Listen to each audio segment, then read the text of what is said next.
RBI governor भावे नुआ नियुक्ति देइछंती केंद्र सरकार। संजय मालहोत्रा आरबीआई रो परवर्ती गवर्नर। संजय मालहोत्रा वर्तमान अर्थ मंत्रालय रो सचिव भावे कार्यरत अछंती।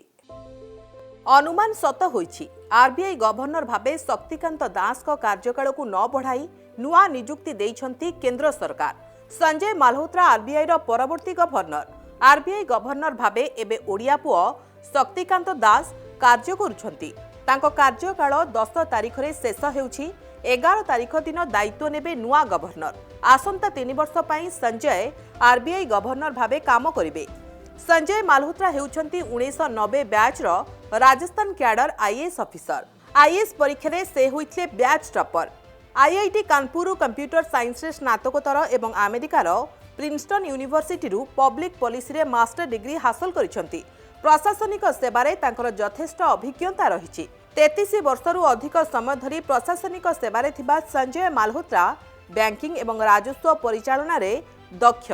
राज्य तथा केंद्र सरकार अर्थ एवं टिकस क्षेत्र में तांकर व्यापक अभिज्ञता रहिछि। राजस्व सचिव भावे बजेट प्रक्रिया रे टिकस राजस्व वृद्धि दायित्व को मालहोत्रा परिचालना करुथिले। तेबे पूर्वरु चर्चा हेउथला जे शक्तिकांत दास को कार्यकाल को सरकार बढ़ाई पारंती, किंतु चलित आर्थिक वर्षर द्वितीय त्रैमासरे अर्थनीति निराशजनक प्रदर्शन अनेक प्रश्न उठाइथिला।